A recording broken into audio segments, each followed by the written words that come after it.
Punjabi national television ਨਾਲ ਦੇਸ਼ ਵਿਦੇਸ਼ ਤੋਂ ਜੁੜੇ ਸਾਰੇ ਹੀ ਦਰਸ਼ਕਾਂ ਦਾ ਐਡਮਿੰਟਨ ਸਟੂਡੀਓ ਤੋਂ ਸਵਾਗਤ ਹੈ ਜੀ ਆਇਆਂ ਨੂੰ। ਮਨਜੀਤ ਸਿੰਘ ਫਿਰਮਨ ਵੱਲੋਂ ਆਪ ਸਭਨਾਂ ਨੂੰ ਪਿਆਰ, ਅਦਬ ਅਤੇ ਸਤਿਕਾਰ ਭਰੀ ਸਤਿ ਸ਼੍ਰੀ ਅਕਾਲ। ਦੋਸਤੋ, ਤੁਸੀਂ ਦੇਖ ਰਹੇ ਹੋ ਪ੍ਰੋਗਰਾਮ ਐਡਮਿੰਟਨ ਡਾਇਰੀ ਔਰ ਅੱਜ ਇਸ ਪ੍ਰੋਗਰਾਮ ਵਿੱਚ ਮੇਰਾ ਸਾਥ ਦੇ ਰਹੇ ਨੇ ਸਰਦਾਰ ਗੁਰਿੰਦਰ ਸਿੰਘ ਜੀ। ਗੁਰਿੰਦਰ ਭਾਜੀ, ਆਪ ਜੀ ਦਾ ਐਡਮਿੰਟਨ ਡਾਇਰੀ ਪ੍ਰੋਗਰਾਮ ਵਿੱਚ ਬਹੁਤ ਬਹੁਤ ਸਵਾਗਤ ਹੈ ਜੀ। ਪੰਜਾਬੀ ਨੈਸ਼ਨਲ ਦੇਖ ਰਹੇ ਸਾਰੇ ਦਰਸ਼ਕਾਂ ਨੂੰ ਜੀ ਆਇਆਂ ਨੂੰ ਜੀ ਔਰ ਸਤਿ ਸ਼੍ਰੀ ਅਕਾਲ।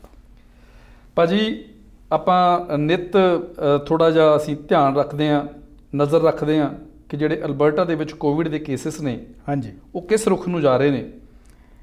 ਅਤੇ ਰੀਸੈਂਟਲੀ ਅਸੀਂ ਦੇਖ ਰਹੇ ਸੀ ਵੀ ਲਗਾਤਾਰ ਡੇਲੀ 400 ਕੇਸਿਸ ਆਈ ਜਾ ਰਹੇ ਸੀ। ਹਾਂਜੀ, ਅੱਜ ਤੇ ਜੀ ਕੇਸਿਸ ਦਾ ਨੰਬਰ ਬਹੁਤ ਤੇਜ਼ੀ ਨਾਲ ਵਧਿਆ, 622 ਕੇਸ ਆ ਗਏ ਜੀ। ਬਿਲਕੁਲ ਜੀ। ਕੋਵਿਡ ਦੀ ਜਿਹੜੀ ਮਹਾਮਾਰੀ ਹੈ ਜੀ, ਇਸ ਦਾ ਪ੍ਰਕੋਪ ਅਜੇ ਦੁਨੀਆ ਤੋਂ ਜਾਣ ਦਾ ਨਾਂ ਨਹੀਂ ਲੈ ਰਿਹਾ। ਬਿਲਕੁਲ। ਔਰ ਕੈਨੇਡਾ ਵੀ ਇਹ ਕੋਈ ਇਹਦੇ ਵਿੱਚੋਂ ਬਾਹਰ ਨੇ। ਦੁਨੀਆ ਸਾਰੀ ਦੇ ਵਿੱਚ ਇੰਗਲੈਂਡ ਦੀ ਖਬਰ ਮੈਂ ਸੁਣ ਰਿਹਾ ਸੀ, ਇੰਗਲੈਂਡ ਦੇ ਵਿੱਚ ਬਹੁਤ ਵੱਡੀ ਗਿਣਤੀ ਦੇ ਵਿੱਚ ਮਰੀਜ਼ ਕੋਵਿਡ ਦੇ ਸਾਹਮਣੇ ਆਏ ਨੇ। ਔਰ ਸਾਡਾ ਗੁਆਂਢੀ ਮੁਲਕ ਜਿੱਥੇ ਇਲੈਕਸ਼ਨ ਹੋ ਰਹੀ ਹੈ, ਉੱਥੇ ਵੀ ਬਹੁਤ ਵੱਡੀ ਗਿਣਤੀ ਦੇ ਵਿੱਚ ਸਾਹਮਣੇ ਆਏ ਨੇ। ਪਰ ਇਸ ਦਾ ਮਤਲਬ ਇਹ ਕਤਈ ਨਹੀਂ ਕਿ ਅਸੀਂ ਅਵੇਸਲੇ ਹੋ ਜਾਈਏ, ਅਸੀਂ ਇਹ ਸਮਝ ਲਈਏ ਕਿ ਠੀਕ ਹੈ ਅਸੀਂ ਬਾਕੀ ਨਾਲੋਂ ਚੰਗੇ ਹਾਂ। ਲੇਕਿਨ ਫਿਰ ਉਹੀ ਗੱਲ ਹੈ, ਦੁਬਾਰਾ ਇਹਦੇ ਬਾਰੇ ਬਹੁਤ ਲੰਬੀ ਸਾਰੀ ਗੱਲ, ਕਿਉਂਕਿ ਬਹੁਤ ਸਾਰੀ ਇਨਫੋਰਮੇਸ਼ਨ ਹੈ, ਬਹੁਤ ਸਾਰੀ ਜਾਣਕਾਰੀ ਹੈ। ਸਰਕਾਰਾਂ ਬਹੁਤ ਕੁਝ ਕਹਿ ਰਹੀਆਂ ਨੇ। ਜੋ ਸਰਕਾਰਾਂ ਕਹਿੰਦੀਆਂ ਨੇ, ਜਿਹੜੀਆਂ ਗਾਈਡਲਾਈਨਸ ਉਹ ਫੋਲੋ ਕਰਨ ਨੂੰ ਕਹਿੰਦੀਆਂ ਨੇ, ਉਹ ਸਾਨੂੰ ਕਰਨੀ ਚਾਹੀਦੇ ਨੇ।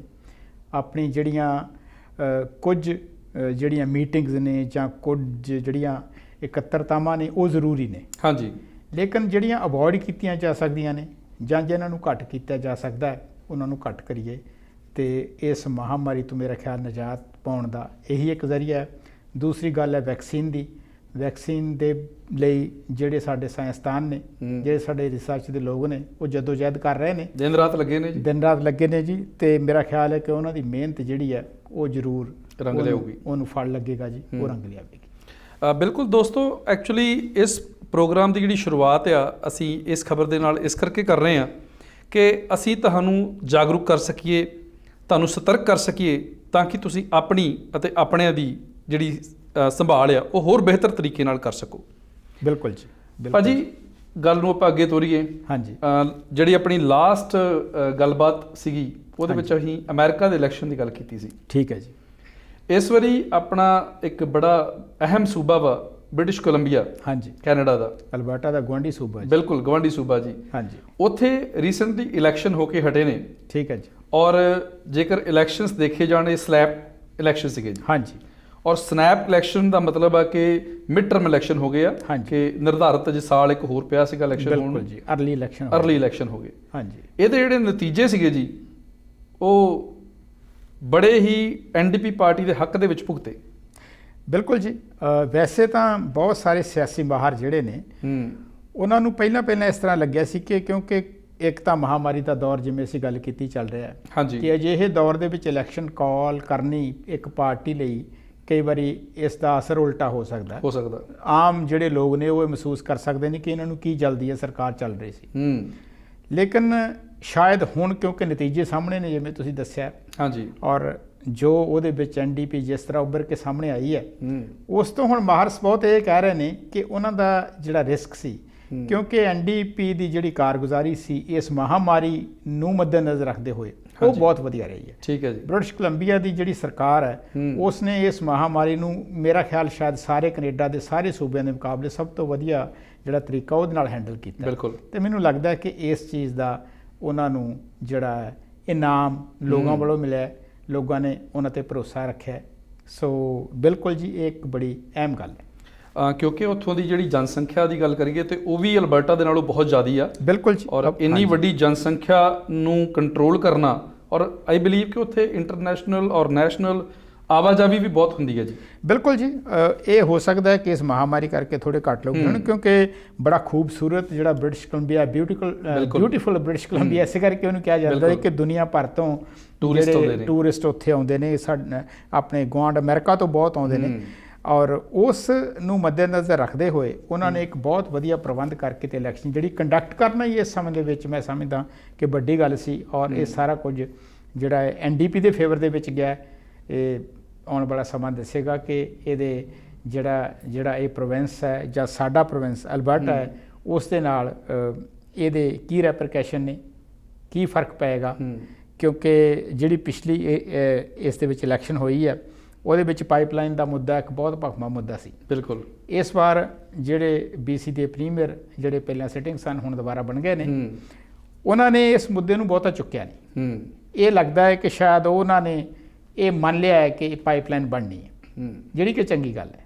ਔਰ ਦੂਜੀ ਮੈਂ ਥੋੜ੍ਹੀ ਜਿਹੀ ਆਪਣੇ ਤੌਰ 'ਤੇ ਕੁਝ ਲੋਕਾਂ ਦੀ ਇਹ ਰਾਏ ਹੈ, ਕਿਉਂਕਿ ਇਸ ਤੋਂ ਪਹਿਲਾਂ ਜਿਹੜੀ NDP ਦੀ ਸਰਕਾਰ ਸੀ ਉਹਨਾਂ ਦੇ ਕੋਲ ਫੁੱਲ ਮੈਜੋਰਟੀ ਨਹੀਂ ਸੀ, ਉਹਨਾਂ ਨੂੰ ਜਿਹੜੀ ਗ੍ਰੀਨ ਪਾਰਟੀ ਹੈ ਉਹਨਾਂ ਦੀ ਸਪੋਰਟ ਲੈਣੀ, ਮਾਈਨੋਰਟੀ ਗਵਰਨਮੈਂਟ ਸੀ।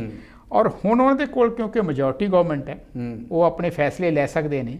ਅਤੇ ਇਸ ਦਾ ਦੋ ਪੱਖ ਹੋ ਸਕਦੇ ਨੇ, ਜਾਂ ਤਾਂ ਇਹ ਚੀਜ਼ ਜਿਹੜੀ ਹੈ, ਕਿਉਂਕਿ ਅਲਬਰਟਾ ਦੇ ਵਿੱਚ ਇਸ ਵਕਤ ਜਿਹੜੀ ਕੰਜ਼ਰਵੇਟਿਵ ਸਰਕਾਰ ਹੈ, ਲੇਕਿਨ ਉਮੀਦ ਇਹ ਕੀਤੀ ਜਾਂਦੀ ਹੈ ਜਿਹੜੇ ਸਿਆਸੀ ਮਾਹਰ ਨੇ ਕਿ ਇਹ ਮਿਨੋਰਟੀ ਗਵਰਨਮੈਂਟ ਨਾਲੋਂ ਬੈਟਰ ਸਿਚੁਏਸ਼ਨ ਹੈ ਕਿ ਘੱਟੋ ਘੱਟ ਜਿਹੜੇ NDP ਜਿਹੜੀ ਸਰਕਾਰ ਹੈ ਉਹਨਾਂ ਨੂੰ ਕਿਸੇ ਦੇ ਪ੍ਰੈਸ਼ਰ ਥੱਲੇ ਕੋਈ ਫੈਸਲਾ ਨਹੀਂ ਲੈਣਾ ਪਵੇ। ਬਿਲਕੁਲ। ਉਹ ਦੋਨਾਂ ਜਿਹੜੇ ਦੋਨੇ ਪ੍ਰੋਵਿੰਸ ਨੇ ਉਹਨਾਂ ਦੀ ਜਿਹੜੀ ਬਿਹਤਰੀ ਹੈ ਉਹਨੂੰ ਮੱਦੇਨਜ਼ਰ ਰੱਖਦੇ ਹੋਏ ਫੈਸਲੇ ਲੈਣਗੇ, ਜਿਹਦੇ ਵਿੱਚ ਇੱਕ ਮੈਂ ਆਲਰੇਡੀ ਹਿੰਟ ਕਰ ਦਿਆਂ ਕਿ ਦੋ ਚੀਜ਼ਾਂ ਨੇ ਅਲਬਰਟਾ ਅਤੇ BC ਦੇ ਵਿੱਚ। ਅਲਬਰਟਾ ਦੇ ਵਿੱਚ ਤੇਲ ਹੈ, ਲੇਕਿਨ ਅਲਬਰਟਾ ਦੇ BC ਦੇ ਵਿੱਚ ਕਾਮਨ ਚੀਜ਼ ਜਿਹੜੀ ਉਹ ਨੈਚੁਰਲ ਗੈਸ ਹੈ, LNG, ਜਿਹਨੂੰ ਲਿਕੁਇਫਾਈਡ ਆਪਣੇ ਨੈਚੁਰਲ ਗੈਸ ਕਹਿੰਦੇ ਨੇ।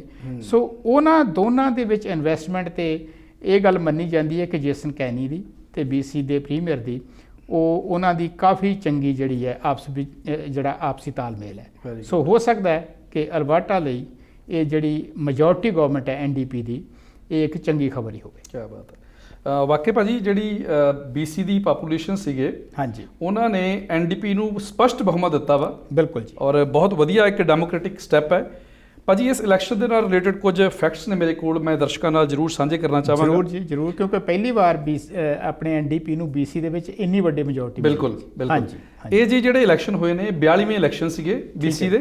ਠੀਕ ਹੈ ਜੀ। ਔਰ ਇਹਦੀਆਂ 87 ਰਾਈਡਿੰਗਸ ਨੇ, ਜਾਂ ਕਹਿ ਲਓ ਵੀ ਇਲੈਕਸ਼ਨ ਕੌਨਸਟੀਚੁਐਂਸੀਜ਼ ਨੇ। ਹਾਂਜੀ। ਔਰ ਇਹਦੇ ਜਿਹੜੇ ਨਤੀਜੇ ਸੀਗੇ ਜੀ, ਉਹ ਆਪਾਂ ਨੂੰ ਪਤਾ ਵਾ ਕਿ NDP ਪਾਰਟੀ ਜਿਹੜੀ ਆ ਉਹਨੂੰ 55 ਸੀਟਾਂ ਮਿਲੀਆਂ ਨੇ। ਠੀਕ ਹੈ ਜੀ। 87 ਦੇ ਵਿੱਚੋਂ। ਹਾਂਜੀ। ਲਿਬਰਲ ਪਾਰਟੀ ਨੂੰ 29 ਸੀਟਾਂ ਮਿਲੀਆਂ ਨੇ। ਠੀਕ ਹੈ ਜੀ। ਗ੍ਰੀਨ ਪਾਰਟੀ ਨੂੰ 3। ਠੀਕ ਹੈ ਜੀ। ਤੇ ਕੰਜ਼ਰਵੇਟਿਵ ਜਿਹੜੇ ਨੇ ਜੀ ਉਹ ਖਾਤਾ ਵੀ ਨਹੀਂ ਖੋਲ ਸਕੇ। ਵੈਸੇ ਇਹ ਬੜੀ ਹੈਰਾਨਗੀ ਦੀ ਗੱਲ ਹੈ ਜੀ। ਬਿਲਕੁਲ। ਅਲਬਰਟਾ ਦੇ ਨਾਲ ਬਾਰਡਰ ਕਰਦਾ ਹੈ ਬ੍ਰਿਟਿਸ਼ ਕੋਲੰਬੀਆ। ਹਾਂਜੀ।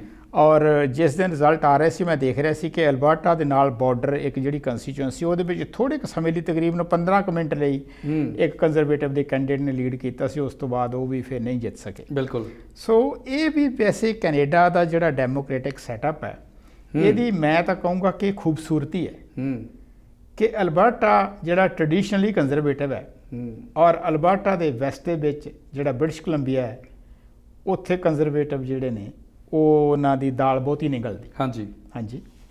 ਸੋ ਇਹ ਇੱਕ ਮੈਂ ਕਹਿ ਸਕਦਾ ਕਿ ਇਹਦਾ ਇਹਦੇ ਕਾਰਨ ਨੇ, ਇਹ ਵੱਖਰੀ ਗੱਲ ਹੈ, ਲੇਕਿਨ ਇਹ ਇੱਕ ਬੜੀ ਜਿਹੜੀ ਵਿਚਾਰਨ ਵਾਲੀ ਗੱਲ ਹੈ। ਇਹਦੇ ਕਾਰਨ ਤੇ ਇਹਦੇ ਨਤੀਜੇ ਜਿਹੜੇ ਆਉਣ ਵਾਲੇ ਸਮੇਂ 'ਚ ਦੇਖਣ ਨੂੰ ਮਿਲ ਸਕਦੇ ਨੇ ਜੀ, ਖਾਸ ਕਰਕੇ ਅਲਬਰਟਾ ਦੇ ਸੰਬੰਧ ਵਿੱਚ। ਭਾਜੀ ਕੁਝ ਹੋਰ ਫੈਕਟ ਨੇ ਜੀ ਮੇਰੇ ਕੋਲ BC ਨੂੰ ਇਲੈਕਸ਼ਨ ਨੂੰ ਲੈ ਕੇ। ਹਾਂਜੀ। ਇਸ ਵਾਰੀ ਜਿਹੜੇ ਟੋਟਲ ਰਜਿਸਟਰਡ ਵੋਟਰ ਸੀਗੇ ਜੀ BC ਦੇ ਵਿੱਚ, ਹਾਂਜੀ, ਉਹਨਾਂ ਦੀ ਗਿਣਤੀ 3.5 ਮਿਲੀਅਨ ਸੀਗੇ ਜੀ। ਠੀਕ ਹੈ ਜੀ। ਔਰ ਜਿਹੜਾ ਅਗਰ VOTING ਪਰਸੈਂਟੇਜ ਦੀ ਗੱਲ ਕਰੀਏ, ਹਾਂਜੀ, ਤੇ ਇਸ ਵਾਰੀ VOTING ਪਰਸੈਂਟੇਜ ਜ਼ਰੂਰ ਘਟਿਆ। ਠੀਕ ਹੈ ਜੀ। ਜਦੋਂ 2017 ਦੇ ਵਿੱਚ ਇਲੈਕਸ਼ਨ ਹੋਈ ਸੀ ਉੱਥੇ, ਹਾਂਜੀ, ਤੇ VOTING ਪਰਸੈਂਟੇਜ 61.18 ਸੀ। ਅੱਛਾ ਜੀ। ਜਿਹੜਾ ਕਿ ਘਟ ਕੇ ਇਹਨਾਂ ਇਲੈਕਸ਼ਨਸ ਦੇ ਵਿੱਚ 52.4% ਰਹਿ ਗਿਆ ਜੀ। ਸੋ ਤਕਰੀਬਨ 9% ਘੱਟ ਲੋਕਾਂ ਨੇ ਵੋਟਾਂ ਪਾਈਆਂ। ਹਾਂਜੀ। ਵੈਸੇ ਇਹ ਬੜਾ ਚੰਗਾ ਤੁਸੀਂ ਅੰਕੜਾ ਦਿੱਤਾ ਹੈ ਆਪਣੇ ਮਨਜੀਤ ਜੀ, ਕਿਉਂਕਿ ਅਕਸਰ ਇਹ ਕਿਹਾ ਜਾਂਦਾ ਹੈ ਕਿ ਜਦੋਂ ਮੌਜੂਦਾ ਸਰਕਾਰ ਦੇ ਖਿਲਾਫ ਲੋਕ ਫਤਵਾ ਦਿੰਦੇ ਨੇ ਅਕਸਰ, ਹਾਂਜੀ, ਤੇ ਜਿਹੜੀ ਪਰਸੈਂਟੇਜ ਜਿਹੜੀ VOTING ਪਰਸੈਂਟੇਜ ਆ ਉਹ ਕਾਫੀ ਵੱਧ ਹੁੰਦੀ ਹੈ। ਬਿਲਕੁਲ। ਤੇ ਅਗਰ VOTING ਪਰਸੈਂਟੇਜ ਘੱਟ ਹੈ ਤੇ ਫਿਰ ਉਹ ਜਿਹੜੀ ਮੌਜੂਦਾ ਸਰਕਾਰ ਹੈ ਉਹਦੇ ਹੱਕ 'ਚ ਹੀ ਗੱਲ ਜਾਂਦੀ ਹੈ। ਸੋ ਇਹ ਵੀ ਇੱਕ ਕਾਰਨ ਦੱਸਦਾ ਕਿ NDP ਕਿਉਂ ਮੈਜੋਰਟੀ ਲੈ ਕੇ। ਬਿਲਕੁਲ। ਤੇ ਮੈਨੂੰ ਲੱਗਦਾ ਇੱਕ ਕਾਰਨ ਇਹ ਵੀ ਹੋ ਸਕਦਾ ਵੀ COVID-19 ਕਰਕੇ। ਹਾਂਜੀ ਬਿਲਕੁਲ ਬਿਲਕੁਲ। ਹਾਂਜੀ, ਇਹ ਕਾਰਨ ਹੋ ਸਕਦਾ ਹੈ। ਇੱਕ ਹੋਰ ਬੜਾ ਵਿਲੱਖਣ ਤੱਤ ਸੀਗਾ ਤੇ ਇਲੈਕਸ਼ਨ ਦੇ ਵਿੱਚ ਜੀ, ਹਾਂਜੀ, ਕਿ ਉੱਥੇ ਜਿਹੜੇ ਮੇਲ ਦੇ ਥਰੂ ਵੋਟ ਪਾਉਣੀ ਸੀ, ਹਾਂਜੀ, ਯਾਨੀ ਕਿ ਤੁਸੀਂ ਇਨਵੈਲਪ ਦੇ ਵਿੱਚ ਆਪਣੀ ਵੋਟ ਜਿਹੜੀ ਹੈ ਇਸ ਕੈਂਡੀਡੇਟ ਨੂੰ ਪਾਉਣੀ ਆ। ਹਾਂਜੀ ਮੇਲ ਇਨ ਬੈਲਟ। ਹਾਂਜੀ ਉਹਨਾਂ ਦੀ ਗਿਣਤੀ ਜਿਹੜੀ ਹੈ ਜੀ ਲਗਭਗ 5 ਲੱਖ ਔਰ 25,000 ਰਹੀ। ਸੋ ਤਕਰੀਬਨ 5.25 ਲੱਖ ਵੋਟਾਂ ਜਿਹੜੀਆਂ ਨੇ ਉਹ ਮੇਲ ਦੇ ਜ਼ਰੀਏ ਜਿਹੜੀਆਂ ਪਾਈਆਂ ਗਈਆਂ ਨੇ, ਔਰ ਉਹਨਾਂ ਦੀ ਗਿਣਤੀ ਅਜੇ ਹੋਣੀ ਬਾਕੀ ਹੈ ਜੀ। ਅਜੇ ਉਹਨਾਂ ਦੀ ਗਿਣਤੀ ਹੋਣੀ ਬਾਕੀ ਹੈ। ਹਾਂਜੀ ਔਰ ਇਹ ਜਿਹੜੇ ਆਪਾਂ ਸਾਰੀ ਗੱਲਬਾਤ ਕਰ ਚੁੱਕੇ ਆ BC ਦੇ ਇਲੈਕਸ਼ਨ ਦੇ ਸੰਬੰਧ ਦੇ ਵਿੱਚ, ਤੁਹਾਨੂੰ ਕੀ ਲੱਗਦਾ ਵੀ ਇਹਦਾ ਕੋਈ ਸਿੱਧਾ ਜਾਂ ਅਸਿੱਧਾ ਪ੍ਰਭਾਵ ਅਲਬਰਟਾ ਦੀ ਰਾਜਨੀਤੀ ਉੱਪਰ ਪੈ ਸਕਦਾ ਜੀ? ਬਿਲਕੁਲ ਜੀ, ਪ੍ਰਭਾਵ ਪੈਣਾ ਤਾਂ ਆਉਣ ਵਾਲਾ ਸਮਾਂ ਦੱਸੇਗਾ, ਲੇਕਿਨ ਬਿਨਾਂ ਸ਼ੱਕ ਕਿਉਂਕਿ ਅਲਬਰਟਾ ਦੇ ਵਿੱਚ ਵੀ ਪਿਛਲੀ ਜਿਹੜੀ ਸਰਕਾਰ ਸੀ ਉਹ ਇੱਕ ਹਿਸਟਰੀ ਬਣੀ ਸੀ ਕਿ NDP ਨੇ ਅਲਬਰਟਾ ਦੇ ਵਿੱਚ ਰਾਜ ਪਹਿਲੀ ਵਾਰ ਜਿਹੜੀ ਕੰਜ਼ਰਵੇਟਿਵ ਆਪਣੇ ਸਰਕਾਰ ਨਹੀਂ ਬਣੀ ਸੀ ਤੇ NDP ਨੇ ਰਾਜ ਕੀਤਾ, ਸਪਸ਼ਟ ਬਹੁਮਤ ਦੇ ਨਾਲ ਕੀਤਾ ਨੇ, ਸਪਸ਼ਟ ਬਹੁਮਤ ਦੇ ਨਾਲ। ਔਰ ਬਹੁਤ ਸਾਰੇ ਲੋਕ ਇਹ ਮੰਨਦੇ ਨੇ ਔਰ ਮੈਂ ਵੀ ਇਸ ਗੱਲ ਦੇ ਨਾਲ ਸਹਿਮਤ ਹਾਂ ਕਿ ਰੇਚਲ ਨੋਟਲੀ ਹੋਣਾ ਦੀ ਜਿਹੜੀ ਟੈਨਿਓਰ ਸੀ ਬਹੁਤ ਵਧੀਆ ਸੀ। ਠੀਕ ਹੈ ਜੀ। ਹਾਂਜੀ, ਮੈਂ ਇਹ ਨਹੀਂ ਕਹਿੰਦਾ ਕਿ ਇਹ ਟੈਨਿਓਰ ਮਾੜੀ ਹੈ, ਲੇਕਿਨ ਜਿਸ ਤਰ੍ਹਾਂ ਲੋਕਾਂ ਨੂੰ ਇਸ ਕੁਝ ਮੌਕੇ ਸੰਦੇਹ ਸੀ ਕਿ ਸ਼ਾਇਦ ਉਹ ਪਹਿਲੀ ਵਾਰ ਇੱਥੇ ਆਪਣੇ ਪਾਵਰ 'ਚ ਆਏ ਨੇ ਕਿ ਪਤਾ ਨਹੀਂ ਮੈਨੇਜ ਹੋਣਾ ਕਿ ਨਹੀਂ ਹੋਣਾ, ਲੇਕਿਨ ਉਹਦੇ ਮੁਕਾਬਲੇ ਮੈਂ ਕਹਿ ਸਕਦਾ ਕਿ ਉਹਨਾਂ ਦੀ ਕਾਰਗੁਜ਼ਾਰੀ ਕਾਫੀ ਚੰਗੀ ਸੀ। ਬਿਲਕੁਲ। ਤੇ BC ਦੇ ਜਿਹੜੇ ਰਿਜ਼ਲਟ ਨੇ ਉਹਨਾਂ ਨੇ ਉਹਨਾਂ ਦੇ ਵਿੱਚ ਨਵੀਂ ਰੂਹ ਜ਼ਰੂਰ ਫੂਕੀ ਹੈ। ਬਿਲਕੁਲ। ਉਹਨਾਂ ਦਾ ਜਿਹੜਾ ਕੌਨਫੀਡੈਂਸ ਲੈਵਲ ਆ ਵਧਿਆ ਹੋਏਗਾ। ਹਾਂਜੀ, ਔਰ ਐਡਮਿੰਟਨ ਦੇ ਵਿੱਚ ਅਸੀਂ ਬੈਠੇ ਹਾਂ। ਐਡਮਿੰਟਨ ਜੇ ਤੁਸੀਂ ਜਾਣਦੇ ਹੋ ਕਿ ਵੈਸੇ ਹੀ NDP ਦੀ ਕਾਰਗੁਜ਼ਾਰੀ ਪਿਛਲੀ ਬਿਲਕੁਲ ਗਾੜ੍ਹ ਹੈ ਜੀ। ਇੱਥੇ ਲੋਕਾਂ ਦਾ ਜਿਹੜੀ ਸੋਚ ਆ ਉਸ ਪਾਸੇ ਨੂੰ ਕਾਫੀ ਹੈ। ਔਰ ਦੂਜੀ ਗੱਲ ਇਹ ਹੈ ਜੀ ਕਿ ਅਸੀਂ ਜਿਹੜੇ ਸਾਡੇ BC ਵਾਲੇ ਵੀਰ ਨੇ ਉਹਨਾਂ ਨੂੰ ਮੈਂ ਨਾਲ ਦੇ ਨਾਲ ਵਧਾਈ ਦੇਣਾ ਚਾਹਾਂਗਾ ਕਿ ਨਵੀਂ ਸਰਕਾਰ ਮੁਬਾਰਕ ਹੋਵੇ ਉਹਨਾਂ ਨੂੰ, ਸਾਡੀ ਪਾਈਪਲਾਈਨ ਲੰਘ ਲੈਣ ਦਿਆ ਕਰੋ। ਹਾਂਜੀ ਸਹੀ ਗੱਲ। ਹਾਂਜੀ ਸੋ ਬਾਕੀ ਇਹ ਹੈ ਕਿ ਡੈਮੋਕ੍ਰੇਸੀ ਜਿਹੜੀ ਹੈ ਦੁਨੀਆ ਦੇ ਵਿੱਚ ਜਿੱਥੇ ਵੀ ਲੋਕ ਆਪਣੀ ਵੋਟ ਪਾ ਕੇ ਆਪਣਾ ਨੇਤਾ ਚੁਣ ਸਕਦੇ ਨੇ, ਇਹ ਬੜੀ ਵੱਡੀ ਗੱਲ ਹੈ। ਔਰ ਖਾਸ ਕਰਕੇ ਉਹਨਾਂ ਮੁਲਕਾਂ ਦੇ ਵਿੱਚ ਜਿੱਥੇ ਲੋਕਾਂ ਨੂੰ ਇਹ ਹੱਕ ਪ੍ਰਾਪਤ ਨਹੀਂ, ਉਹਨਾਂ ਦੇ ਮੁਕਾਬਲੇ ਇਹ ਮੈਂ ਸਮਝਦਾ ਕਿ ਬੜੀ ਇੱਕ ਵੱਡੀ ਪ੍ਰਾਪਤੀ ਵੀ ਹੈ ਤੇ ਬੜੀ ਮਾਣ ਵਾਲੀ ਗੱਲ ਵੀ ਹੈ। ਬਿਲਕੁਲ ਵਾਕਿਆ ਭਾਜੀ, ਜਿਹੜੇ NDP ਨੇ ਖਾਸ ਕਰਕੇ ਜਿਵੇਂ ਤੁਸੀਂ ਗੱਲ ਕੀਤੀ ਕਿ ਐਡਮਿੰਟਨ ਦੇ ਵਿੱਚ ਪੱਬਾਂ ਭਾਰ ਹੋਏ ਫਿਰਦੇ ਨੇ ਜੀ। ਬਿਲਕੁਲ ਜੀ ਬਿਲਕੁਲ। ਉਹਨਾਂ ਨੂੰ ਪੂਰਾ ਯਕੀਨ ਹੈ ਕਿ ਜਿਹੜੇ ਆਉਣ ਵਾਲੇ ਇਲੈਕਸ਼ਨ ਨੇ, ਹਾਲਾਂਕਿ ਉਹ 2023 ਦੇ ਵਿੱਚ ਪੈਂਡਿੰਗ ਨੇ, ਹਾਂਜੀ, ਤੇ ਉਹ ਪੂਰੇ ਜ਼ੋਰ ਸ਼ੋਰ ਦੇ ਨਾਲ ਲੱਗ ਪਏ ਆ ਜੀ। ਵੈਸੇ ਗੱਲ ਇਹ ਹੈ ਜੀ ਕਿ ਮੈਂ ਖੁਦ ਮੈਨੂੰ ਲੱਗਦਾ ਹਰ ਇੱਕ ਵਿਅਕਤੀ ਇਸ ਗੱਲ ਨਾਲ ਸਹਿਮਤ ਹੋਵੇਗਾ ਕਿ ਕਿਉਂਕਿ ਲਗਾਤਾਰ ਕਿਸੇ ਇੱਕ ਪਾਰਟੀ ਕਿਤੇ ਵੀ ਅਗਰ ਰੂਲ ਕਰਦੀ ਹੈ, ਹਾਂਜੀ, ਭਾਵੇਂ ਕੋਈ ਵੀ ਹੋਵੇ, ਭਾਵੇਂ ਕਿੰਨੀ ਵੀ ਚੰਗੀ ਕਿਉਂ ਨਾ ਹੋਵੇ, ਮੈਨੂੰ ਲੱਗਦਾ ਕਿ ਹੈਲਦੀ ਕੰਪੀਟੀਸ਼ਨ ਜ਼ਰੂਰ ਹੋਣਾ ਚਾਹੀਦਾ। ਜੋ ਅਲਬਰਟਾ ਦੇ ਵਿੱਚ ਪਿਛਲੀ ਵਾਰ ਹੋਇਆ ਉਹ ਬਹੁਤ ਚੰਗਾ ਸੀ। ਔਰ ਆਉਣ ਵਾਲੇ ਸਮਿਆਂ ਦੇ ਵਿੱਚ ਅਗਰ ਕਿਉਂਕਿ ਕੰਪੀਟੀਸ਼ਨ ਦੇ ਵਿੱਚ ਰਹਿ ਕੇ ਫਿਰ ਜਿਹੜਾ ਵੀ ਭਾਵੇਂ ਸਰਕਾਰ ਹੋਵੇ, ਭਾਵੇਂ ਕੋਈ ਜ਼ਾਤੀ ਤੌਰ 'ਤੇ ਵਿਅਕਤੀ ਹੋਵੇ, ਉਹਨੂੰ ਲੱਗਦਾ ਕਿ ਮੈਂ ਪਰਫਾਰਮ ਕਰਨਾ ਹੈ, ਮੈਨੂੰ ਕੋਈ ਚੈਲੰਜ ਕਰਨ ਵਾਲਾ ਹੈ, ਮੈਨੂੰ ਕੋਈ ਕੁਐਸਚਨ ਕਰਨ ਵਾਲਾ ਹੈ। ਬਿਲਕੁਲ। ਸੋ ਇਹ ਬੜਾ ਜ਼ਰੂਰੀ ਹੈ। ਬਿਲਕੁਲ। ਦੋਸਤੋ, ਹੋਰ ਵੀ ਬੜੇ ਅਹਿਮ ਮੁੱਦੇ ਨੇ ਅਲਬਰਟਾ ਦੇ, ਕੈਨੇਡਾ ਦੇ ਜਿਹੜੇ ਇਸ ਵੇਲੇ ਭਖਦੇ ਮੁੱਦੇ, ਉਹਨਾਂ ਉੱਪਰ ਵੀ ਗੱਲਬਾਤ ਕਰਾਂਗੇ। ਇੱਥੇ ਇੱਕ ਬ੍ਰੇਕ ਦੇ ਲਈ ਰੁਕਣਾ ਪਵੇਗਾ ਔਰ ਬ੍ਰੇਕ ਤੋਂ ਬਾਅਦ ਇਸ ਗੱਲਬਾਤ ਨੂੰ ਅਸੀਂ ਜਾਰੀ ਰੱਖਾਂਗੇ ਜੀ।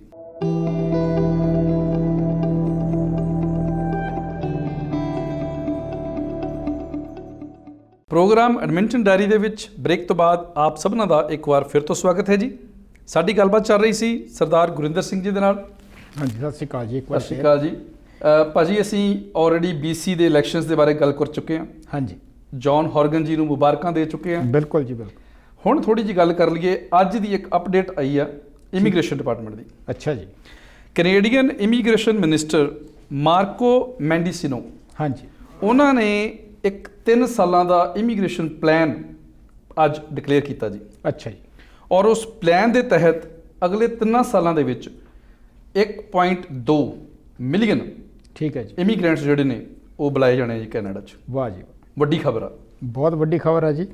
ਔਰ ਮੇਰਾ ਖਿਆਲ ਹੈ ਕਿ ਇਹ ਹੁਣ ਮੈਨੂੰ ਪਤਾ ਨਹੀਂ ਖਬਰ ਕਦੋਂ ਆਈ ਜੀ, ਕਦੋਂ ਖਬਰ ਆਈ? ਅੱਜ ਦੀ ਖਬਰ ਆ ਜੀ, ਅੱਜ ਦੀ ਖਬਰ ਆ ਜੀ। ਬਿਲਕੁਲ, ਓਟਵਾ ਤੋਂ ਅੱਜ ਉਹਨਾਂ ਨੇ ਡਿਕਲੇਅਰ ਕੀਤਾ ਜੀ।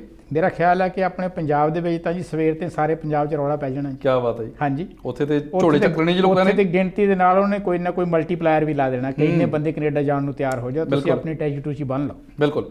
ਲਓ ਜੀ, ਫਿਰ ਇਹਦੇ ਨਾਲ ਰਿਲੇਟਡ ਤੁਹਾਨੂੰ ਜਿਹੜੀ ਅਗਲੀ ਜਾਣਕਾਰੀ, ਕੁਝ ਫੈਕਟ ਫਿਗਰ ਇਸ ਨੀਤੀ ਦੇ ਉਹ ਦੱਸ ਦਿੰਦੇ ਆ। ਠੀਕ ਹੈ ਜੀ। ਕਿ ਜਿਹੜੀ ਅਸੀਂ ਗੱਲ ਕੀਤੀ ਸੀ ਵੀ 1.2 ਮਿਲੀਅਨ ਇਮੀਗ੍ਰੈਂਟਸ ਬੁਲਾਉਣੇ ਨੇ ਜੀ, ਉਹਨਾਂ ਨੂੰ 3 ਸਾਲਾਂ 'ਚ ਵੰਡ ਦਿੱਤਾ ਜੀ। ਅੱਛਾ ਜੀ। 2021 ਦੇ ਵਿੱਚ ਲਗਭਗ 4 ਲੱਖ ਤੇ 1,000 ਇਮੀਗ੍ਰੈਂਟਸ ਆਏਗਾ ਜੀ। ਠੀਕ ਹੈ ਜੀ।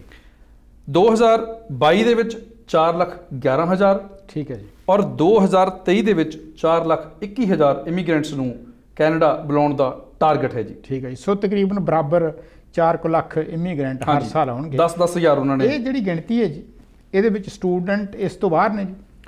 ਬਿਲਕੁਲ ਜੀ, ਮੈਂ ਤੁਹਾਨੂੰ ਹੋਰ ਅੱਗੇ ਇੱਕ ਹੋਰ ਇਹਨਾਂ ਨੇ ਡਾਟਾ ਐਕਸਪਲੇਨ ਕੀਤਾ ਵਾ ਵੀ ਅਗਲੇ ਸਾਲ ਦਾ ਬ੍ਰੇਕਡਾਊਨ ਬਣਾਇਆ ਇਹਨਾਂ ਨੇ। ਅੱਛਾ ਜੀ, ਸੋ 4 ਲੱਖ ਦੇ ਵਿੱਚ ਕਿਹੜੇ ਹੋਣਗੇ? ਹਾਂਜੀ ਬਿਲਕੁਲ, ਉਹ ਪੂਰਾ ਐਕਸਪਲੇਨ ਕੀਤਾ ਇਹਨਾਂ ਨੇ। ਠੀਕ ਹੈ ਜੀ। ਕਿ ਅਗਲੇ ਸਾਲ ਜਿਹੜੇ ਇਹਨਾਂ ਨੇ ਇਮੀਗ੍ਰੈਂਟਸ ਬੁਲਾਉਣੇ ਨੇ ਲਗਭਗ 4,01,000। ਹਾਂਜੀ, ਉਹਦੀ ਜਿਹੜੀ ਇਹਨਾਂ ਨੇ ਬ੍ਰੇਕਡਾਊਨ ਕੀਤਾ ਵਾ, ਉਹਦੇ ਵਿੱਚ 2,32,000 ਇਮੀਗ੍ਰੈਂਟਸ ਜਿਹੜੇ ਨੇ ਇਕਨੋਮਿਕ ਕਲਾਸ 'ਚ ਹੋਣਗੇ ਜੀ। ਅੱਛਾ ਜੀ, ਯਾਨੀ ਕਿ ਜਿਨ੍ਹਾਂ ਨੂੰ ਅਸੀਂ ਡਾਇਰੈਕਟ ਪੀਆਰ ਦੇਣੀ ਹੈ। ਡਾਇਰੈਕਟ ਪੀਆਰ ਦੇਣੀ, ਔਰ ਇਹ ਸਾਰੇ ਪੀਆਰ ਵਾਲੇ ਹੋਣਗੇ ਜੀ? ਬਿਲਕੁਲ। ਠੀਕ ਹੈ ਜੀ। ਔਰ ਦੂਜਾ ਜਿਹੜਾ ਇਹਦੇ ਵਿੱਚ ਕੈਟਾਗਰੀ ਹੈ ਜੀ, ਉਹ ਹੈਗੀ ਆ 1,35,000 ਫੈਮਿਲੀ ਕੇਸਿਸ ਹੋਣਗੇ ਜੀ। ਵੈਰੀ ਗੁੱਡ ਜੀ। ਜਿਹਦੇ ਵਿੱਚ ਤੁਸੀਂ ਪੇਰੈਂਟਸ ਕਹਿ ਲਓ, ਸਪਾਊਸਿਸ ਕਹਿ ਲਓ। ਬਿਲਕੁਲ ਜੀ। ਰਾਈਟ। ਠੀਕ ਹੈ। ਤੀਜੀ ਕੈਟਾਗਰੀ ਜਿਹੜੀ ਹੈ ਜੀ, ਉਹਦੇ ਵਿੱਚ 59,500 ਰਿਫਿਊਜੀ ਐਂਡ ਪ੍ਰੋਟੈਕਟਡ ਪੀਪਲ।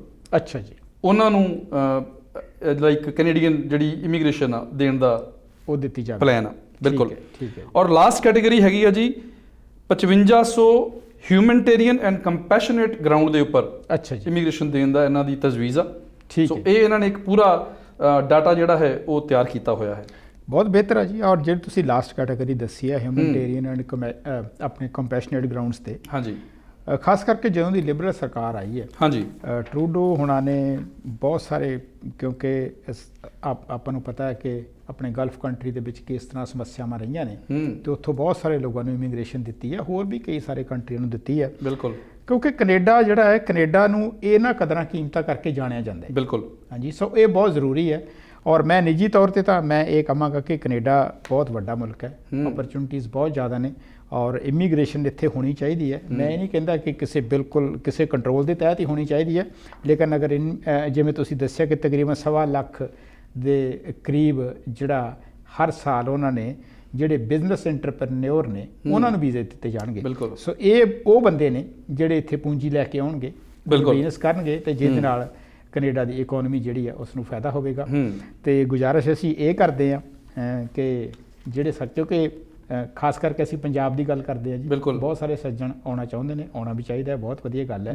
ਲੇਕਿਨ ਜਿਹੜੇ ਕੁਝ ਸਾਡੇ ਏਜੰਟ ਇਸ ਤਰ੍ਹਾਂ ਦੇ ਨੇ ਜਿਹੜੇ ਲੋਕਾਂ ਨੂੰ ਗਲਤ ਤਰੀਕੇ ਦੇ ਨਾਲ ਜਾਂ ਗਲਤ ਕੋਈ ਨਾ ਕੋਈ ਇਦਾਂ ਦੀ ਗੱਲ ਦੱਸ ਕੇ ਗੁੰਮਰਾਹ ਕਰਦੇ ਨੇ, ਉਹਨਾਂ ਤੋਂ ਬਚੋ। ਪ੍ਰੋਪਰ ਤਰੀਕੇ ਦੇ ਨਾਲ ਤੁਸੀਂ ਵਧੀਆ ਇਨਫੋਰਮੇਸ਼ਨ ਲੈ ਕੇ, ਸਹੀ ਇਨਫੋਰਮੇਸ਼ਨ ਲੈ ਕੇ ਆਪਣੀ ਤਿਆਰੀ ਕਰੋ। ਬਿਲਕੁਲ ਜੀ। ਜਿਹੜੀ ਕੈਨੇਡੀਅਨ ਗਵਰਨਮੈਂਟ ਆ, ਇਹਨਾਂ ਦੀ ਇਮੀਗ੍ਰੇਸ਼ਨ ਡਿਪਾਰਟਮੈਂਟ ਦੀ ਇੱਕ ਵੈਬਸਾਈਟ ਆ, ਹਾਂਜੀ, ਜਿਹਦੇ ਵਿੱਚ ਕੱਲੀ term and condition well explained ਹੁੰਦੀ ਹੈ, ਬਹੁਤ ਕਲੀਅਰ ਦੱਸੀ, ਔਰ ਤੁਸੀਂ ਉਹਨਾਂ ਨੂੰ ਪੜੋ, ਧਿਆਨ ਦਿਓ, ਔਰ ਅਗਰ ਤੁਸੀਂ ਕੁਆਲੀਫਾਈ ਕਰਦੇ ਜੇ ਤੁਹਾਨੂੰ ਇਮੀਗ੍ਰੇਸ਼ਨ ਤੋਂ ਕੋਈ ਨਹੀਂ ਰੋਕ ਸਕਦਾ ਜੀ। ਬਿਲਕੁਲ ਜੀ, ਬਿਲਕੁਲ। ਨਹੀਂ, ਬਹੁਤ ਵਧੀਆ ਭਾਜੀ। ਆਪਾਂ ਅਮਰੀਕਾ ਦੀ ਥੋੜੀ ਜਿਹੀ ਗੱਲਬਾਤ ਕਰ ਲਈ, ਬਿਲਕੁਲ ਜੀ, BC ਦੀ ਵੀ ਕਰ ਲਈ। ਬਿਲਕੁਲ ਜੀ।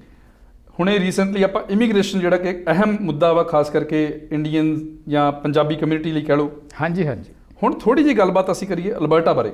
ਅੱਛਾ ਜੀ। ਅਲਬਰਟਾ ਦੇ ਵਿੱਚ ਇੱਕ ਨਵਾਂ ਇਨਸੈਂਟਿਵ ਪ੍ਰੋਗਰਾਮ ਜਿਹੜਾ ਵਾ ਗਵਰਨਮੈਂਟ ਲੈ ਕੇ ਆ ਰਹੀ ਆ, ਖਾਸ ਕਰਕੇ ਪੈਟਰੋਕੈਮੀਕਲ ਇੰਡਸਟਰੀ ਦੇ ਵਿੱਚ। ਠੀਕ ਹੈ ਜੀ। ਇਸ ਪ੍ਰੋਗਰਾਮ ਦੇ ਤਹਿਤ ਜੀ ਉਹ ਅਪ ਟੂ 12% ਜਿਹੜੀ ਆ ਉਹ ਗ੍ਰਾਂਟ ਦੇਵੇਗੀ ਗਵਰਨਮੈਂਟ, ਹਾਂਜੀ, ਜਿਹੜੀਆਂ ਕੰਪਨੀਆਂ ਅਲਬਰਟਾ ਦੇ ਵਿੱਚ ਇਨਵੈਸਟਮੈਂਟ ਕਰਨਗੀਆਂ। ਠੀਕ ਹੈ ਜੀ। ਔਰ ਜੌਬ ਓਪਰਚੁਨਿਟੀਜ਼ ਪੈਦਾ ਕਰਨਗੀਆਂ। ਬਿਲਕੁਲ ਜੀ। ਇਹ ਕਿਉਂਕਿ ਦੇਖੋ ਜੀ, ਅਲਬਰਟਾ ਤੇ ਇਸ ਚੀਜ਼ ਦਾ ਪ੍ਰੈਸ਼ਰ ਹੈ, ਖਾਸ ਕਰਕੇ ਦੁਨੀਆ ਭਰ ਦੇ ਵਿੱਚ ਜਦੋਂ ਤੋਂ ਕੱਚੇ ਤੇਲ ਦੀਆਂ ਜਿਹੜੀਆਂ ਕੀਮਤਾਂ ਡਿੱਗਦੀਆਂ ਨੇ, ਕਿਉਂਕਿ ਸਾਡੀ ਇਕਨੋਮੀ ਬਹੁਤ ਸਾਰੀ ਉਸ ਤੇ ਡਿਪੈਂਡੈਂਟ ਹੈ। ਹਾਂਜੀ। ਤੇ ਅਲਬਰਟਾ ਦੀ ਸਰਕਾਰ ਨੇ, ਮੈਨੂੰ ਲੱਗਦਾ ਹੈ ਕਿ ਇੱਕ ਚੰਗਾ ਕਦਮ ਹੈ, ਉਹਨਾਂ ਨੇ ਕਿਹਾ ਕਿ 12% ਜਿਹੜੀ ਕੈਪੀਟਲ ਇਨਵੈਸਟਮੈਂਟ ਹੋਏਗੀ ਪ੍ਰੋਜੈਕਟ ਦੀ, ਜਿਹੜਾ 50 ਮਿਲੀਅਨ ਤੱਕ ਉਹਨੇ ਘੱਟ ਤੋਂ ਘੱਟ ਰੱਖੀ ਹੈ ਪ੍ਰੋਜੈਕਟ ਦੀ ਗੱਲ, ਐਲੀਜੀਬਿਲਟੀ ਹੈ ਜੀ, ਉਹਦੀ ਐਲੀਜੀਬਿਲਟੀ। ਉਸ ਤੋਂ ਵੱਧ ਕੋਈ ਵੀ ਉਹਦੀ ਕੀਮਤ ਹੋ ਸਕਦੀ ਹੈ। ਅਗਰ ਕੋਈ ਵਿਅਕਤੀ 50 ਮਿਲੀਅਨ ਜਾਂ ਇਸ ਤੋਂ ਵੱਧ ਦੀ ਅਮਾਊਂਟ ਦੇ ਨਾਲ ਕੋਈ ਪ੍ਰੋਜੈਕਟ ਲਾਉਂਦਾ, ਉਹਦੇ ਵਿੱਚ ਕੰਡੀਸ਼ਨ ਜਿਹੜੀਆਂ ਉਹਨਾਂ ਨੇ ਆਪਣੇ ਦੱਸੀਆਂ ਨੇ, ਉਹਦੇ ਵਿੱਚ ਉਹਨਾਂ ਨੇ ਕਿਹਾ ਕਿ ਕਿਉਂਕਿ ਤੇਲ ਦੇ ਨਾਲ ਜਿਹੜੀ ਨੈਚੁਰਲ ਗੈਸ ਹੈ, ਹਾਂਜੀ, ਉਹ ਬਹੁਤ ਵੱਡੀ ਅਮਾਊਂਟ ਦੇ ਵਿੱਚ ਇੱਥੇ ਉਪਲਬਧ ਹੈ। ਤੇ ਨੈਚੁਰਲ ਗੈਸ ਉਹਨਾਂ ਦਾ ਰਾ ਮਟੀਰੀਅਲ ਉਹਨੂੰ ਯੂਜ਼ ਕਰਨਾ ਪਊਗਾ। ਹਾਂਜੀ, ਉਹਨੂੰ ਇਸਤੇਮਾਲ ਕਰਨ ਤੇ ਇੱਥੇ ਇੰਡਸਟਰੀ ਲਗਾਉਣ ਤੇ ਇੱਥੇ ਦੇ ਲੋਕਾਂ ਨੂੰ ਪਰਮਾਨੈਂਟ ਇੰਪਲੋਇਮੈਂਟ ਦੇਣ। ਇੱਕ ਵਧੀਆ ਸਟੈਪ ਹੈ ਜੀ, ਬਹੁਤ ਵਧੀਆ ਸਟੈਪ ਹੈ ਜੀ। ਔਰ ਦੂਜੀ ਗੱਲ ਹੈ ਕਿ ਹਾਈਡਰੋਜਨ ਜਿਹੜੀ ਹੈ ਨਾ, ਹਾਂਜੀ, ਹਾਈਡਰੋਜਨ ਤੇ ਦੁਨੀਆ ਦੀ ਬਹੁਤ ਸਾਰਾ ਫੋਕਸ ਹੈ ਪਿਛਲੇ ਕੁਝ ਸਮੇਂ ਤੋਂ, ਕਿਉਂਕਿ ਕਾਰਬਨ ਦਾ ਜਿਹੜਾ ਹੈ, ਕਾਰਬਨ ਦਾ ਐਮਿਸ਼ਨ ਜਿਹੜਾ ਸਾਰੀ ਦੁਨੀਆ ਵਿੱਚ ਬਹੁਤ ਆ, ਉਸ ਦਾ ਮੈਂ ਨਹੀਂ ਕਹਾਂਗਾ ਰੌਲਾ ਪੈ ਗਿਆ ਹੈ, ਲੇਕਿਨ ਵਾਕਈ ਕਾਰਬਨ ਦਾ ਇਸ਼ੂ ਹੈ। ਤੇ ਕਾਰਬਨ ਫੁੱਟਪ੍ਰਿੰਟ ਸਾਰੀ ਦੁਨੀਆ ਦੇ ਵਿੱਚ ਘੱਟ ਕਰਨ ਲਈ ਸਾਰੀ ਦੁਨੀਆ ਦਾ ਜ਼ੋਰ ਲੱਗਾ ਹੋਇਆ, ਤੇ ਹਾਈਡਰੋਜਨ ਤੇ ਫੋਕਸ ਹੈ। ਤੇ ਮੈਂ ਸਮਝਦਾ ਕਿ ਸਰਕਾਰ ਵੱਲੋਂ ਚੰਗਾ ਉਪਰਾਲਾ ਹੈ। ਔਰ ਇਹ ਕਿਹਾ ਜਾਂਦਾ ਹੈ ਕਿ ਇਹ ਜਿਹੜਾ ਇਨਸੈਂਟਿਵ ਹੈ 12% ਕੈਪੀਟਲ ਜਿਹੜੀ ਬਹੁਤ ਵੱਡੀ ਗੱਲ ਹੈ। ਔਰ ਲੇਕਿਨ ਉਹਨਾਂ ਨੇ ਇੱਕ ਗੱਲ ਬੜੀ ਕਲੀਅਰ ਕੀਤੀ ਹੈ ਕਿ ਇਹ ਨਹੀਂ ਕਿ ਤੁਸੀਂ ਕੋਈ ਪ੍ਰੋਜੈਕਟ ਲਿਆ ਹੈ ਤਾਂ ਤੁਹਾਨੂੰ 12% ਉਹਨੇ ਦੇ ਦੇਣਾ। ਉਹ ਕਹਿੰਦੇ ਨੇ ਕਿ ਜਿਹੜਾ ਪ੍ਰੋਜੈਕਟ ਕੰਪਲੀਟ ਹੋਣ ਦੇ ਨਜ਼ਦੀਕ ਜਾ ਕੇ ਤੁਹਾਨੂੰ ਇਹ ਜਿਹੜੀ ਮਦਦ ਹੈ ਉਹ ਦਿੱਤੀ ਜਾਵੇਗੀ। ਸੋ ਮੈਂ ਸਮਝਦਾ ਕਿ ਸਵਾਗਤ ਕਰਨਾ ਬਣਦਾ ਹੈ ਕਿ ਅਲਬਰਟਾ ਦੀ ਸਰਕਾਰ ਇਹੋ ਜਿਹੇ ਸਟੈਪ ਲੈ ਰਹੀ ਹੈ ਜੀ। ਮੈਂ ਦੇਖ ਰਿਹਾ ਸੀ ਜੀ ਕਾਫੀ ਬੈਨੀਫਿਟ ਹੋ ਸਕਦੇ ਨੇ ਰੋਬਰਟਨਸ ਲਈ। ਹਾਂਜੀ, ਪਹਿਲੀ ਗੱਲ ਤੇ ਤੁਹਾਡੇ ਨੈਚੁਰਲ ਰਿਸੋਰਸਸ ਯੂਜ਼ ਹੋਣਗੇ ਜੀ। ਬਿਲਕੁਲ ਜੀ। ਨੰਬਰ 2 ਤੇ ਇਨਵੈਸਟਮੈਂਟ ਆ ਰਹੀ ਹੈ। ਹਾਂਜੀ, ਜੇ ਇਨਵੈਸਟਮੈਂਟ ਆ ਰਹੀ ਆ ਤੇ ਨੈਚੁਰਲੀ ਟੈਕਸ ਵੀ ਆਏਗਾ। ਬਿਲਕੁਲ ਟੈਕਸ ਆ ਰਿਹਾ। ਔਰ ਤੀਜੀ ਗੱਲ ਨਿਊ ਤੇ ਪਰਮਾਨੈਂਟ ਜੌਬਸ ਕ੍ਰੀਏਟ ਹੋਣਗੀਆਂ। ਹਾਂਜੀ, ਜਿਹੜੀਆਂ ਕਿ ਇਕਨੋਮੀ ਨੂੰ ਲਾਈਕ ਮੂਵ ਕਰਨ ਦੇ ਲਈ ਬਹੁਤ ਅਹਿਮ ਹੋ ਸਕਦੀਆਂ ਨੇ। ਦੇਖੋ ਜੀ, ਗੱਲ ਇਹ ਹੈ ਕਿ ਸਰਕਾਰਾਂ ਹੈ ਹੀ ਇਸ ਕੰਮ ਲਈ। ਇਹ ਸਰਕਾਰਾਂ ਕੋਈ ਇਸ ਤਰ੍ਹਾਂ ਦੇ ਜਿਹੜੇ ਨੇ ਉਹ, ਕਿਉਂਕਿ ਅਗਰ ਸਮੱਸਿਆ ਅਲਬਰਟਾ ਦੇ ਵਿੱਚ ਅਸੀਂ ਸਾਰੇ ਸਮਝਦੇ ਹਾਂ ਕਿ ਸਾਡੀ ਇਕਨੋਮੀ ਤੇਲ ਤੇ ਡਿਪੈਂਡੈਂਟ ਹੈ, ਤੇ ਉਸ ਨੂੰ ਥੋੜਾ ਹੋਰ ਵਾਈਡ ਉਹਦਾ ਜਿਹੜਾ ਹੋਰਾਈਜ਼ਨ ਹੈ ਵਾਈਡ ਕਰਨ ਦੀ ਜ਼ਰੂਰਤ ਹੈ, ਡਾਇਵਰਸੀਫਾਈ ਕਰਨ ਦੀ ਜ਼ਰੂਰਤ ਹੈ। ਸੋ ਇਹ ਇੱਕ ਬੜਾ ਚੰਗਾ ਸਟੈਪ ਹੈ ਜੀ। ਭਾਜੀ ਇਹ ਤਾਂ ਗੱਲ ਹੋ ਗਈ ਚਲੋ ਹੁਣ ਅਲਬਰਟਾ ਬਾਰੇ, ਹੈ ਨਾ। ਹਾਂਜੀ, ਇੱਕ ਹੋਰ ਅੱਜ ਕੱਲ੍ਹ ਇੰਟਰਨੈਸ਼ਨਲ ਲੈਵਲ ਤੇ ਇੱਕ ਗੱਲਬਾਤ ਤੁਰੀ ਆ, ਬੜੀ ਅਹਿਮ ਆ, ਬੜੀ ਗੰਭੀਰ ਵੀ ਆ। ਹਾਂਜੀ, ਪਿਛਲੇ ਦਿਨੀ ਸੁਣਨ ਦੇ ਵਿੱਚ ਆ ਰਿਹਾ ਸੀਗਾ ਕਿ ਫਰਾਂਸ ਦੀ ਇੱਕ ਅਖਬਾਰ ਆ, ਹਾਂਜੀ, ਉਹ ਫਿਰ ਇੱਕ ਕਾਰਟੂਨ ਬਣਾ ਕੇ ਵਿਵਾਦਾਂ ਦੇ ਵਿੱਚ ਆ ਗਈ ਆ ਔਰ ਉਹਦੇ ਨਾਲ ਜਿਹੜੇ ਹਿੰਸਾ ਵਾ ਉਹ ਸ਼ੁਰੂ ਹੋ ਚੁੱਕੀ ਆ। ਗੱਲ ਇਹ ਜੀ ਹੈ ਤਾਂ ਇਹ ਗੱਲ ਦੀ ਬੈਕਗਰਾਉਂਡ ਪੁਰਾਣੀ ਹੈ। ਹਾਂਜੀ, ਪਹਿਲੀ ਗੱਲ ਤਾਂ ਇਹ ਹੈ ਜੀ ਕਿ ਸਭ ਤੋਂ ਪਹਿਲਾਂ ਕਿ ਜਿਹੜੀ ਹਿੰਸਾ ਹੈ ਨਾ, ਜਿਹੜਾ ਟੈਰਰਿਜ਼ਮ ਹੈ, ਹਾਂਜੀ, ਇਸ ਨੂੰ ਕੰਡੈਮ ਕਰਨਾ ਬਣਦਾ ਤੇ ਕਰਨਾ ਚਾਹੀਦਾ। ਬਿਲਕੁਲ ਨਹੀਂ ਹੋਣਾ ਚਾਹੀਦਾ। ਕਿਸੇ ਵੀ ਸਮੱਸਿਆ ਦਾ ਇਹ ਹੱਲ ਹੋ ਨਹੀਂ ਸਕਦਾ ਔਰ ਹਰ ਥਾਂ ਤੇ ਇਹਨੂੰ ਕੰਡੈਮ ਕਰਨਾ ਚਾਹੀਦਾ, ਹਰ ਰੂਪ ਦੇ ਵਿੱਚ ਕੰਡੈਮ ਕਰਨਾ ਚਾਹੀਦਾ। ਹਾਂਜੀ, ਭਾਵੇਂ ਕਿਤੇ ਹੋਵੇ, ਭਾਵੇਂ ਕਿਸੇ ਮੁਲਕ ਦੇ ਖਿਲਾਫ ਹੋਵੇ, ਭਾਵੇਂ ਕਿਸੇ ਵਿਅਕਤੀ ਜਾਂ ਕਿਸੇ ਕਮਿਊਨਿਟੀ ਦੇ ਖਿਲਾਫ ਹੋਵੇ, ਜਿਹੜੀ ਵਾਇਲੈਂਸ ਹੈ ਬਹੁਤ ਮਾੜੀ ਗੱਲ ਹੈ। ਬਿਲਕੁਲ। ਲੇਕਿਨ ਇਹਦੀ ਬੈਕਗਰਾਉਂਡ ਥੋੜੀ ਜਿਹੀ ਮੈਂ ਦੱਸਣਾ ਚਾਹਾਂ ਕਿ ਕਾਫੀ ਸਾਰੇ ਪਹਿਲਾਂ ਸਾਡੇ ਜਿਹੜੇ ਬਹੁਤ ਸਾਰੇ ਵੇਖਣ ਵਾਲੇ ਨੇ ਉਹ ਜਾਣਦੇ ਹੋਣਗੇ ਕਿ ਫਰਾਂਸ ਦਾ ਇੱਕ ਮਸ਼ਹੂਰ ਮੀਡੀਆ ਆਊਟਲੈਟ ਹੈ ਚਾਰਲੀ ਹੈਬਡੋ, ਉਹਨਾਂ ਨੇ ਮੁਹੰਮਦ ਸਾਹਿਬ ਦੇ ਕਾਰਟੂਨ ਬਣਾਏ ਸਨ ਜਿਨ੍ਹਾਂ ਤੇ ਇਸਲਾਮਿਕ ਵਰਲਡ ਦੇ ਵਿੱਚ ਮੁਲਕਾਂ ਨੇ ਬਹੁਤ ਇਤਰਾਜ਼ ਕੀਤਾ ਸੀ, ਬਹੁਤ ਵਿਰੋਧ ਹੋਇਆ ਸੀ, ਸਾਰੇ ਉਹਦੇ ਪ੍ਰਦਰਸ਼ਨ ਵੀ ਹੋਏ, ਬਹੁਤ ਸਾਰਾ ਵਿਰੋਧ ਹੋਇਆ। ਲੇਕਿਨ ਉਸ ਤੋਂ ਬਾਅਦ ਫਿਰ ਥੋੜੀ ਜਿਹੀ ਗੱਲ ਠੰਡੀ ਪੈ ਗਈ। ਲੇਕਿਨ ਹੁਣ ਰੀਸੈਂਟਲੀ ਕੀ ਹੋਇਆ, 2 ਮਹੀਨੇ ਪਹਿਲਾਂ ਫਰਾਂਸ ਦੇ ਵਿੱਚ ਇੱਕ ਸਕੂਲ ਦੇ ਵਿੱਚ ਹਿਸਟਰੀ ਟੀਚਰ ਸਨ, ਉਹਨਾਂ ਦੇ ਹਿਸਟਰੀ ਟੀਚਰ ਨੇ ਉਹਨਾਂ ਕਾਰਟੂਨਾਂ ਦਾ ਹਵਾਲਾ ਦੇ ਕੇ ਤੇ ਸਟੂਡੈਂਟ ਨੂੰ ਕੁਝ ਪੜ੍ਹਾ ਰਹੇ ਸਨ। ਠੀਕ ਹੈ ਜੀ। ਉਸ ਤੋਂ ਬਾਅਦ ਇਹ ਹੋਇਆ ਕਿ ਉਸ ਟੀਚਰ ਦਾ ਜਿਹੜਾ ਸੀ ਉਹਨਾਂ ਦਾ ਸਿਰ ਕਲਮ ਕਰ ਦਿੱਤਾ ਗਿਆ। ਇਹ 2 ਮਹੀਨੇ ਦੀ ਗੱਲ ਹੈ। ਅੱਛਾ ਜੀ। ਸੋ ਬੜੀ ਮੰਦਭਾਗੀ ਗੱਲ ਸੀ, ਬਹੁਤ ਮੰਦਭਾਗੀ। ਸਾਰੇ ਫਰਾਂਸ ਦੇ ਵਿੱਚ ਉਸ ਦੇ ਵਿਰੋਧ ਪ੍ਰੋਟੈਸਟ ਹੋਏ। ਈਵਨ ਫਰਾਂਸ ਦੇ ਪ੍ਰੈਜ਼ੀਡੈਂਟ ਜਿਹੜੇ ਨੇ ਉਹ ਉਹਨਾਂ ਦੇ ਜਿਹੜਾ ਫਿਊਨਰਲ ਤੇ ਵੀ ਗਏ ਔਰ ਉਹਨਾਂ ਨੇ ਕਿਹਾ ਕਿ ਅਸੀਂ ਬਿਲਕੁਲ ਸਟੈਂਡ ਕਰਦੇ ਹਾਂ, ਅਸੀਂ ਇਸ ਚੀਜ਼ ਨੂੰ ਬਿਲਕੁਲ ਜਿਹੜਾ ਉਹਨਾਂ ਨੇ ਕੰਡੈਮ ਕੀਤਾ ਉਸ। ਹਾਂਜੀ। ਔਰ ਇਹ ਗੱਲ ਜਿਹੜੀ ਸੀ ਇਹਦੀ ਅਜੇ ਅੱਗ ਠੰਡੀ ਵੀ ਨਹੀਂ ਸੀ ਹੋਈ ਤੇ ਆਪਣੇ ਫਰਾਂਸ ਦੇ ਇੱਕ ਸ਼ਹਿਰ ਦੇ ਵਿੱਚ ਇੱਕ ਚਰਚ ਦੇ ਵਿੱਚ ਚਾਕੂ ਨਾਲ ਅਟੈਕ ਕੀਤਾ ਗਿਆ, ਇੱਕ ਵਿਅਕਤੀ ਦਾ ਗਲਾ ਕੱਟਿਆ ਗਿਆ, 2 ਵਿਅਕਤੀਆਂ ਦੀਆਂ ਹੋਰ ਜਾਨਾਂ ਗਈਆਂ। ਸੋ ਸਾਰੀ ਦੁਨੀਆ ਦੇ ਵਿੱਚ, ਸਾਰੇ ਫਰਾਂਸ ਦੇ ਵਿੱਚ ਔਰ ਸਾਰੇ ਵਰਲਡ ਓਵਰ ਇਸ ਚੀਜ਼ ਦੀ, ਕਿਉਂਕਿ ਅੱਤਵਾਦ ਨੂੰ ਜਿਵੇਂ ਮੈਂ ਕਿਹਾ ਕਿ ਇਸ ਲਈ ਕੋਈ ਜਗ੍ਹਾ ਨਹੀਂ ਹੈ। ਹਾਂਜੀ, ਇਸ ਦੀ ਕੰਡੈਮਨੇਸ਼ਨ ਹੋ ਰਹੀ ਹੈ। ਲੇਕਿਨ ਦੂਜੇ ਪਾਸੇ ਇੱਕ ਹੋਰ ਮਸਲਾ ਇਹਦੇ ਨਾਲ ਹੀ ਜਿਹੜਾ ਰਲਦਾ ਮਿਲਦਾ ਹੈ ਕਿ ਉਸੇ ਅਖਬਾਰ ਨੇ ਇੱਕ ਹੋਰ ਕਾਰਟੂਨ ਬਣਾਇਆ ਜਿਹਦੇ ਵਿੱਚ ਟਰਕੀ ਦੇ ਜਿਹੜੇ ਪ੍ਰੈਜ਼ੀਡੈਂਟ ਨੇ, ਹਾਂਜੀ, ਉਹਨਾਂ ਬਾਰੇ ਕੁਝ ਇਤਰਾਜ਼ ਜੋ ਕਾਰਟੂਨ ਉਹਨਾਂ ਨੇ ਬਣਾਇਆ, ਉਹਨਾਂ ਨੂੰ ਦੱਸਿਆ ਕਿ ਉਹ ਇੱਕ ਜਿਵੇਂ ਕਿ ਆਪਣੇ ਅੰਡਰ ਆਪਣੇ ਗਾਰਮੈਂਟਸ ਦੇ ਵਿੱਚ ਬੈਠੇ ਨੇ, ਬੀਅਰ ਦਾ ਗਲਾਸ ਉਹਨਾਂ ਦੇ ਹੱਥ ਵਿੱਚ ਹੈ, ਕੋਈ ਹਿਜਾਬ ਵਾਲੀ ਔਰਤ ਉਹਨਾਂ ਦੇ ਪਾਸ ਖੜੀ, ਕੋਈ ਇਸ ਤਰ੍ਹਾਂ ਦਾ ਉਹਨਾਂ ਨੇ ਕਾਰਟੂਨ ਇਤਰਾਜ਼ਯੋਗ ਉਹਦੇ ਵਿੱਚ ਕੋਈ ਜਿਹੜੀ ਸਮੱਗਰੀ ਸੀ। ਔਰ ਹੁਣ ਓਬਵੀਅਸਲੀ ਜੇ ਇਹ ਕੰਮ ਚੱਲ ਰਿਹਾ ਤੇ ਫਿਰ ਇਸ ਤਰ੍ਹਾਂ ਦੀ ਹਰਕਤ ਹੋਵੇ ਤੇ ਫਿਰ ਜਿਹੜੇ ਮੁਲਕ ਨੇ, ਜਿਹੜੇ ਇਸਲਾਮਿਕ ਕੰਟਰੀ ਨੇ ਔਰ ਖਾਸ ਕਰਕੇ ਜਿਹੜੇ ਫਰਾਂਸ ਦੇ ਪ੍ਰੈਜ਼ੀਡੈਂਟ ਨੇ, ਉਹਨਾਂ ਨੇ ਇਸਲਾਮ ਬਾਰੇ ਇੱਕ ਟਿੱਪਣੀ ਵੀ ਇਸ ਤਰ੍ਹਾਂ ਦੀ ਕੀਤੀ ਸੀ ਕਿ ਉਹਨਾਂ ਨੂੰ ਕੁਝ ਵਿਚਾਰਨਾ ਚਾਹੀਦਾ, ਸੋਚਣਾ ਚਾਹੀਦਾ। ਸੋ ਗੱਲ ਇਹ ਕਿ ਕੁੱਲ ਮਿਲਾ ਕੇ ਬਹੁਤ ਸਾਰੇ ਜਿਹੜੇ ਮੁਸਲਿਮ ਕੰਟਰੀ ਨੇ ਮੈਜੋਰਟੀ, ਜਿਨ੍ਹਾਂ ਦੇ ਵਿੱਚ ਪਾਕਿਸਤਾਨ ਹੋਵੇ, ਬੰਗਲਾਦੇਸ਼ ਹੋਵੇ, ਟਰਕੀ ਹੋਵੇ, ਲੈਬਨਾਨ ਹੋਵੇ, ਇਹਨਾਂ ਸਾਰਿਆਂ ਕੰਟਰੀਆਂ ਦੇ ਵਿੱਚ ਬੜੇ ਜ਼ਬਰਦਸਤ ਮੁਜ਼ਾਹਰੇ ਹੋ ਰਹੇ ਨੇ ਫਰਾਂਸ ਦੇ ਖਿਲਾਫ ਔਰ ਫਰਾਂਸ ਦੀਆਂ ਚੀਜ਼ਾਂ ਦਾ ਬਾਈਕਾਟ ਕਰਨ ਦਾ ਜਿਹੜਾ ਹੈ ਉਹ ਵੀ ਉਹਨਾਂ ਨੇ ਸੱਦਾ ਦਿੱਤਾ ਹੈ।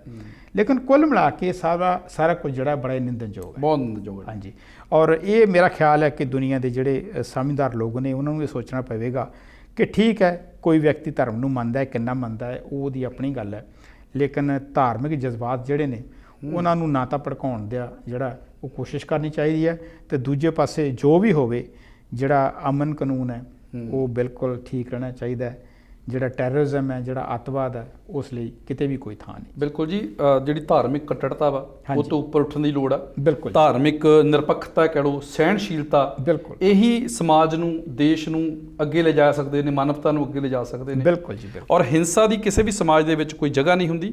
ਔਰ ਅਸੀਂ ਅਦਾਰਾ ਪੰਜਾਬੀ ਨੈਸ਼ਨਲ ਵੱਲੋਂ ਵੀ ਹਰ ਤਰ੍ਹਾਂ ਦੀ ਹਿੰਸਾ ਦਾ ਵਿਰੋਧ ਕਰਦੇ ਹਾਂ ਜੀ। ਭਾਜੀ ਤੁਸੀਂ ਸਾਡੇ ਸਟੂਡੀਓ ਵਿੱਚ ਆਏ ਔਰ ਅੱਜ ਦੇ ਇੰਨੇ ਵੱਖ-ਵੱਖ ਜਿਹੜੇ ਮੁੱਦੇ ਸੀ ਇਹਨਾਂ ਉੱਪਰ ਗੱਲਬਾਤ ਕੀਤੀ। ਆਪ ਜੀ ਦਾ ਬਹੁਤ ਬਹੁਤ ਧੰਨਵਾਦ। ਬਹੁਤ ਮਿਹਰਬਾਨੀ ਜੀ। ਸੋ ਇਹ ਸਨ ਸਰਦਾਰ ਗੁਰਿੰਦਰ ਸਿੰਘ ਜੀ, ਜਿਨ੍ਹਾਂ ਨੇ ਅੱਜ ਸਾਡੇ ਸਟੂਡੀਓ ਵਿੱਚ ਆ ਕੇ ਅਲਬਰਟਾ ਦੀ ਰਾਜਨੀਤੀ ਉੱਪਰ, ਕੈਨੇਡਾ ਦੀ ਰਾਜਨੀਤੀ ਉੱਪਰ ਔਰ ਹੋਰ ਵੱਖ-ਵੱਖ ਮੁੱਦਿਆਂ ਦੇ ਉੱਪਰ ਸਾਡੇ ਨਾਲ ਵਿਚਾਰ ਚਰਚਾ ਕੀਤੀ। ਆਸ ਕਰਦੇ ਹਾਂ ਕਿ ਪ੍ਰੋਗਰਾਮ ਤੁਹਾਨੂੰ ਪਸੰਦ ਆਇਆ ਹੋਵੇਗਾ। ਤੁਸੀਂ ਆਪਣੀ ਫੀਡਬੈਕ ਸਾਨੂੰ ਜ਼ਰੂਰ ਦਿੰਦੇ ਰਹਿਣਾ ਔਰ ਅਸੀਂ ਆਉਣ ਵਾਲੇ ਐਪੀਸੋਡ ਦੇ ਵਿੱਚ ਅਲਬਰਟਾ ਸ਼ਹਿਰ ਦੇ ਹੋਰ ਵੱਖ-ਵੱਖ ਖੇਤਰਾਂ ਦੇ ਮਾਹਰਾਂ ਨਾਲ ਤੁਹਾਡੀ ਮੁਲਾਕਾਤ ਕਰਾਉਂਦੇ ਰਹਾਂਗੇ। ਮੈਨੂੰ ਮਨਜੀਤ ਸਿੰਘ ਫੇਰੂਮਾ ਨੂੰ ਐਡਮਿੰਟਨ ਸਟੂਡੀਓ ਤੋਂ ਦਿਓ ਇਜਾਜ਼ਤ। ਧੰਨਵਾਦ।